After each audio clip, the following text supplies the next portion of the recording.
Good afternoon, everybody. We're back with a new history video, back by popular demand. We're going to talk a little bit now about Chapter 12 of your history book, which is entitled Manifest Destiny, and which purports to cover the years from 1840 to 1848. From a perspective of United States history. We're going to talk about these just a little bit. I'm making this video because there's a possibility I won't be with you on Tuesday or Thursday. I hope that I will be, but I may be confined to my home. I will know by Monday evening, I suppose, whether I'm going to be able to get out. But that's what we're going to be doing. I have posted on iGrade a link to a newspaper editorial from this time period that I want you to read. And it includes the terms that are the title of this chapter, Manifest Destiny. Now, your textbook refers to manifest destiny as a philosophy. I think that's a bit grandiose. The notion of manifest destiny, as it was common in the United States during the 19th century, was nothing as organized or impressive as a philosophy. It was more a complex of different notions, some of them, in fact, contradictory to one another, but several different notions that got lumped together in the popular imagination under these words, manifest destiny, that label, which was hung on it, or which was ginned up by a newspaper editor. And I've referred you to what appears to be the source of the phrase manifest destiny, although not the source of the various different ideas that went up to make up that subject. Now, in your textbook, there are several things I want you to look at. There were two controversies that are important. The first one is the Oregon dispute or controversy, and the other has to do with the annexation of Texas and the war with Mexico, which we're going to be talking about. Now then, first of all, Oregon, which I was astonished to learn is not so named because a lot of oregano grows there, but that's not the case. In about 1819, the United States and Great Britain entered into a treaty that established the boundary between the United States and Canada running forward from the Great Lakes. And it established it where the current boundary is on the 49th parallel of latitude north, which is where it is now.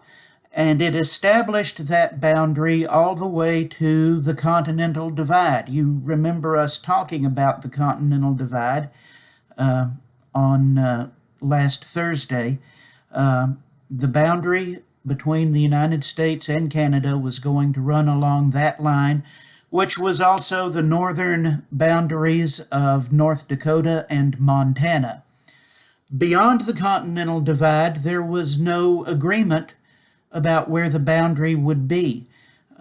In the United States, that was referred to as the Oregon Territory, and in England and in Canada, they had some other name for it. I don't remember. But the general boundary of the territory was believed to extend to the 54th degree and 40th minute of north latitude, 5440, which is significantly further north than where that border runs today. And there was a general agreement that both the United States and Great Britain could attempt to settle people in that area and develop it, and nobody would be mad at anybody, and nobody would be stepping on each other's toes. At the time that agreement was made, the British were only interested in that part of the world because of the presence of a creature called Castor canadensis. You can look that up. You just use Wikipedia, Castor canadensis. And if I'm in class, we'll discuss why they cared about that creature being present in that territory. And so there was no quarrel, there was no argument. But beginning in the late 1830s or the 1840s, Americans began going there to live, not just to pursue Castor canadensis, but to go to live there. And it became a place that a lot of Americans wanted to go. And there was the Oregon Trail, which you can read about in your book, where wagon trains headed west across the prairies into the new virgin fertile soil of the Oregon Territory. And you can read about that. And because more and more people were going there, this became an increasingly important issue. And there became a great deal of pressure on the United States government to somehow settle that issue of where the Oregon boundary would be set. Fortunately, certain events, which I hope we'll discuss on Tuesday in class, transpired, which rendered the British government significantly less interested in the presence of Castor canadensis, and they were able to reach a compromise. And the boundary was established along the 49th parallel of north latitude, essentially all the way to the Pacific Ocean, and that established the northern border of the United States. So that's one big issue to talk about. The other big issue was the annexation of Texas to the United States. In your chapter, you will read a bit about the Texas Revolution and the Declaration of Independence from Mexico. Something that is not fully and clearly spelled out about that is that Mexico, the Mexican government, never accepted that Texas had successfully declared independence, and never accepted the Rio Grande as the border between what they considered the Mexican province of Coahuila y Tejas and the Mexican province of Tamaulipas. In their mind, the Nueces River at Corpus Christi, you're all familiar with it because you drive over it on your way to San Antonio or Houston,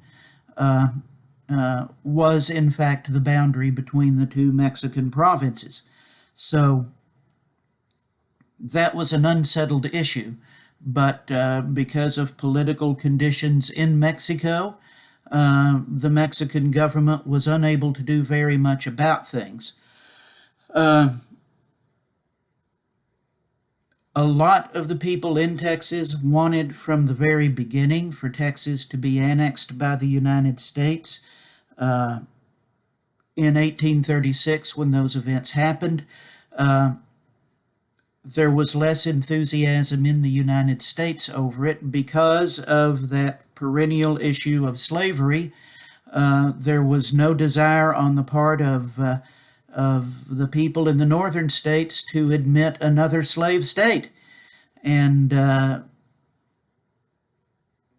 the presidents during the early part of that period did not want to stir the pot. They didn't want to bring that issue up. And so there was no real desire in the United States to annex Texas. That did not come about, and that did not become an issue until the Texas government began making approaches to the British Empire and asking to be accepted as part of the British Empire. Something that was never going to happen, but that frightened the government of the United States. And although it was hotly disputed, and although there was a great deal of political controversy, in 1845 the United States annexed Texas and admitted Texas to the Union as a slave state, leaving unresolved the question of where the border with Mexico was going to be. Was it going to be at the Rio Grande, or the Rio Bravo, as the Mexicans called it, or was it going to be at the Nueces River? There was a big question about that. President Polk, we talked about him, that I think he was the most effective president the United States ever had in terms of doing what he said he was going to do. Decided that he would force the issue by sending an army into the disputed territory, which he did. They camped first near what is now Corpus Christi on the south side of the Nueces River. When they didn't get a reaction, he sent them further south, and they landed near what is today Port Isabel. At that time, it was a small town, the inhabitants of which thought they lived in Mexico, called El Fronton. And eventually he provoked a reaction, and we'll talk about those events during class, I hope, and on our field trip next Saturday. So those are the big issues that I want you to keep in mind. The result of the war was not just that the United States annexed Texas, but also acquired all of what is now New Mexico, Arizona, Utah, most of Colorado, most of Nevada, and all of California. And all of that became part of the United States as a result of what was called the Treaty of Guadalupe Hidalgo. We'll talk a little bit more about that. What you need to understand is that the war with Mexico was extremely unpopular in big parts of the United States. It was one of the issues that certainly aggravated the tensions between the northern and southern states, between people who favored slavery and people who opposed it. A big part of the country considered it to be a completely unjustifiable and immoral and totally wrong war. That it was just an aggressive war to capture land. I'll let you make your own decisions about all of that, but we'll talk about it a little bit in class, I hope.